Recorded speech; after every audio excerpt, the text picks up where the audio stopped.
जय श्री हरि। जीवन के विषय में हमारी और आपकी कई तरह की धारणाएं हो सकती हैं और इन धारणाओं के अनुसार हम जीवन को कई कई तरह की उपमाएं भी देते हैं। जीवन किसी के लिए कहानी है तो किसी के लिए यात्रा, कोई इसे संघर्ष मानता है तो कोई जुआ।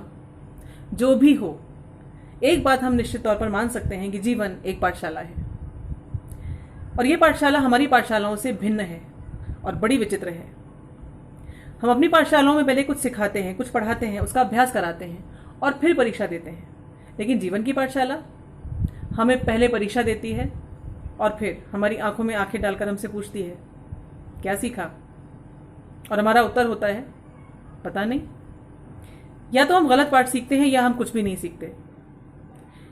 जीवन की कई परीक्षाएं तो हमें इतनी दुखद और इतनी कठिन लगती हैं कि हम इस पाठशाला से ही बाहर जाने का रास्ता ढूंढने लगते हैं। आत्महत्या। इस पाठशाला में गुरु कोई भी हो सकता है, कुछ भी हो सकता है।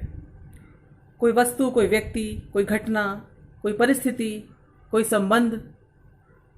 इस बार जो हमारा गुरु बनकर आया है वो है एक छोटा सा नन्हा मुन्ना सा वायरस, कोरोना। कोरोना यूं तो सारी नकारात्मक चीजों का पर्याय है, जैसे कि मृत्यु, दुख, विषाद, बर्बादी, हानि, विछोह आदि आदि।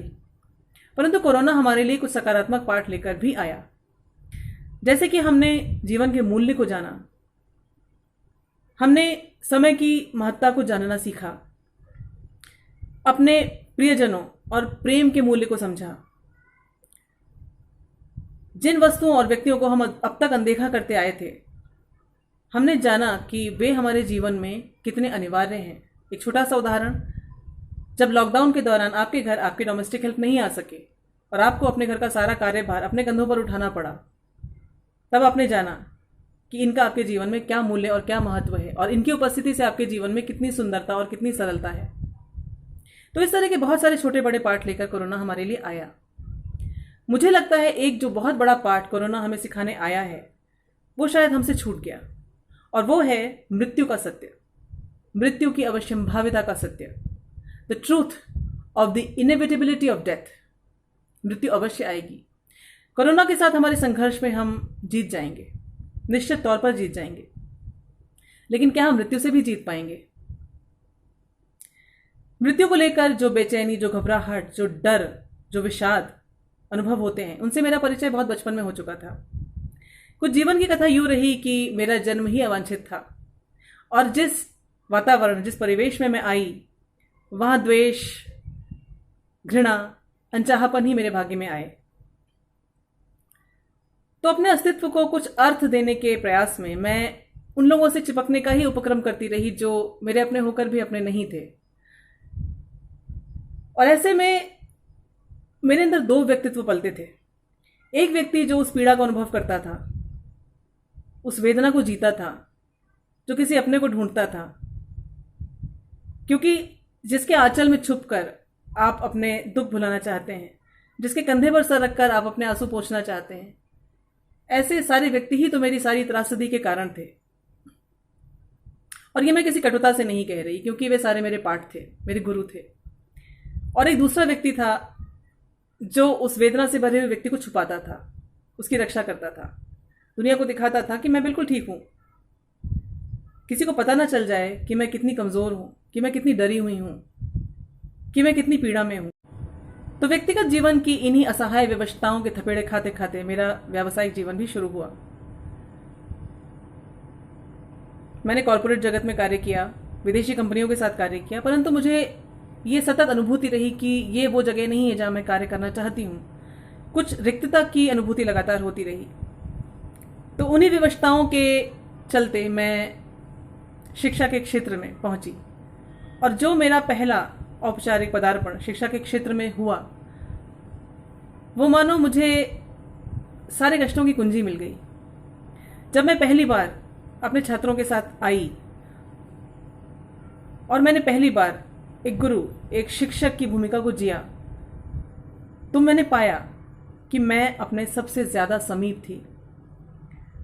मेरी सारी वेदना जैसे उड़नछू हो जाती थी, और ऐसे में मुझे उस दूसरे व्यक्ति की जरूरत नहीं होती थी जो मुझे बचाए, क्योंकि कोई वेदना ही नहीं है। तो इन बच्चों के प्रति मेरे मन में बहुत कृतज्ञता थी, बहुत आभार था। यूं तो मेरे पढ़ाई के जो विषय थे वे थे अंग्रेज़ी बोलचाल या अंग्रेज़ी व्याकरण, अंग्रेज़ी साहित्य। और मेरे छात्रों में स्कूलों के 11th-12th के बच्चों से लेकर गृहिणियाँ और सेना के रिटायर्ड सैनिक तक रह चुके हैं।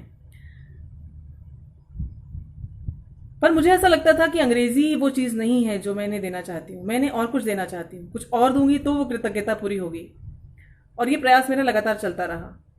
मैंने प्रशासनिक पद संभाले, प्रधानाचार्य, निदेशक, प्रशिक्षक, मेंटोर। पर फिर अचानक शिक्षा के क्षेत्र में जो कलमश, जो कालिक, जो भ्रष्टाचार आ चुका है, उसका सीधा सीधा साक्षात्कार मुझे हुआ। और तब मैंने पक्के तौर पर यह जाना कि ये वो क्षेत्र नहीं है जहां मैं अब और कार्य कर सकती हूँ। तो मैंने त्यागपत्र दिया। वे परिस्थितियां बड़ी भयानक थी और उसी समय मेरे व्यक्तिगत जीवन की जो नरकों की श्रृंखला थी वो भी अपने चरम शीर्ष पर थी। तो ऐसे में जो व्यक्ति मुझे बचा रहा था, जो व्यक्तित्व मुझे बचा रहा था, वो पूरी तरह धराशायी, चकनाचूर हो गया। और जो वेदना से भरा हुआ व्यक्ति था वो तो समझ लीजिए मरणासन्न हो गया। कहीं कोई आशा नहीं, कोई ऐसा व्यक्ति नहीं, कोई ऐसा सहारा नहीं जिसके बल पर मैं जीने की कोई कोशिश कर सकूं। अब तक जिस गर्व से मैं जीती थी कि देखो मुझे कितना कष्ट है, किसी को समझ में भी नहीं आता, मैं कितने आसानी से सबको ये दिखा लेती हूँ कि मैं बहुत मजबूत हूँ, कि मुझे कोई कष्ट नहीं। सारी प्रताड़ना, सारे अब्यूज़, सारे छल, सारे धोखे मैं बड़े आराम से अपने अंदर आत्मसात करके चलती थी। और वो गर्व अचानक सब कुछ चकनाचूर हो गया। उस टूटन के बीच में अगर किसी ने मुझे संभाला तो वो थी श्रीमद् भगवद गीता। तकरीबन 10 सालों से मैं श्रीमद् भगवद गीता को पढ़ रही हूँ और बार बार पढ़ रही हूँ। और जितनी बार मैंने इसे पढ़ा है, मैंने पाया है कि कृष्ण मेरे और समीप आए हैं। मिडिल स्कूल में संस्कृत मैंने पढ़ी थी तो संस्कृत मुझे समझ में आती है, तो गीता का अर्थ, शब्दों का अर्थ तो बहुत अच्छे से समझ में आ रहा था, परंतु गीता का जो तत्व है, गीता का जो सार है, उसे तो मानो जैसे कृष्ण ने मुझे खुद अपनी गोद में बैठाकर समझाया, जैसे कोई पिता अपने बच्चे को रॉकेट साइंस सिखाए। कोरोना जो पाठ लेकर आया, वे पाठ मेरा जीवन मुझे पहले ही सिखा चुका था, लेकिन कोरोना मुझे कुछ और सिखाने आया था। ऑफलाइन क्लासेस तो कोरोना के चलते बंद हो ही चुके थे, तो मेरे मन में ये विकल्प चल रहा था कि क्या ऑनलाइन क्लासेस और यूट्यूब क्लासेस के माध्यम से मैं बच्चों के साथ वो पाठ साझा करूं जो मैं उन्हें देना चाहती हूं, जो शिक्षिका और प्रधानाचार्य की भूमिका में बंद कर मैं उन्हें नहीं दे पा रही थी। इसी बीच कोरोना की दूसरी लहर के चलते मेरा एक बहुत प्रिय छात्र, मेरा एक बहुत प्यारा बच्चा, एक बहुत संस्कारवान, एक बहुत मूल्यों से भरा हुआ, आशा से भरा हुआ, ऊर्जा से भरा हुआ नवयुवक, एक बहुत ही प्रॉमिसिंग नागरिक मृत्यु की भेंट चढ़ गया। और उसकी मृत्यु ने मुझ में जो पश्चाताप, जो ग्लानि पैदा की, उसके भार से मानो मैं मर गई। मैं लगातार ये सोचने लगी कि मैं क्यों जीवित हूं, वो क्यों गया। और मुझे ये ग्लानि होती थी कि मैंने उसे वो तो दिया ही नहीं जो उसे चाहिए था। तब मेरा ये निर्णय और पक्का हुआ कि मुझे ये प्रयास अवश्य करना है कि बच्चों को मैं वो चीज़ें सिखाऊं जो उनके लिए वास्तव में आवश्यक है। तो श्रीमद् भगवद गीता को आधार बनाकर बच्चों, मैं अपनी कृतज्ञता को आपके साथ अभिव्यक्त करना चाहती हूं। बच्चों, श्रीमद् भगवद गीता कोई ज्ञान का उपनिषद नहीं है, कोई क्लिष्ट, कोई कठिन ज्ञान का ग्रंथ नहीं है। इसके गायक जो श्री कृष्ण हैं, ये कोई बड़े दूर बैठे हुए भगवत सत्ता के प्रतिनिधि नहीं हैं, जो ऊपर बैठकर किसी कुर्सी पर आपका और हमारा निर्णय करेंगे, जो हमारी गतिविधियों पर दृष्टि रखेंगे। ये तो हमारे नितांत अपने हैं, हमारे सबसे ज्यादा समीप प्रियतम हैं। तो ये जो चैनल मैं शुरू कर रही हूं, इसका आधार मेरे अपना कोई ज्ञान, मेरा कोई कौशल, मेरे कोई अनुभव आदि नहीं, मेरे उन्हीं कृष्ण की अनुमति, उन्हीं का बल है। इस श्रीमद् भगवद गीता को बच्चों आधार बनाकर हम जीवन के एक एक पुर्जे को खोलेंगे, उसे समझेंगे, जीवन के अर्थ को जानेंगे,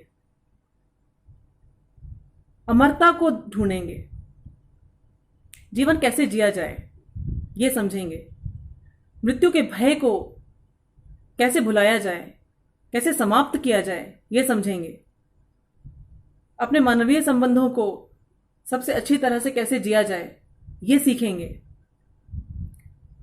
जीवन को अपने मैक्सिमम पोटेंशियल पर ले जाकर कैसे जिया जा सकता है कि जब मृत्यु आए हम हंसते हंसते उसे अपने आलिंगन में भरकर उस पार चले जाएं, ये हम सीखेंगे।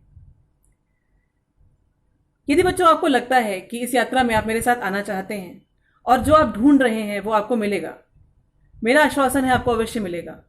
मेरे बल पर नहीं, कृष्ण के बल पर अवश्य मिलेगा। तो आप इस चैनल को सब्सक्राइब कीजिए जिससे कि अगले वीडियो का नोटिफिकेशन आपको मिले। लाइक करना चाहे तो लाइक कीजिए, शेयर करना चाहे तो शेयर कीजिए। और अगले वीडियो में मैं आपसे फिर से मिलूंगी, बहुत सारे पाठों के साथ, बहुत सारी खुशियों के साथ, बहुत सारे ठहाकों के साथ। जी भरकर जिएंगे बच्चों, जी खोलकर जिएंगे बच्चों। आप सबको मेरा बहुत बहुत प्यार, बहुत बहुत आशीर्वाद। मैं हूं सुरभि। जय श्री कृष्ण बच्चों।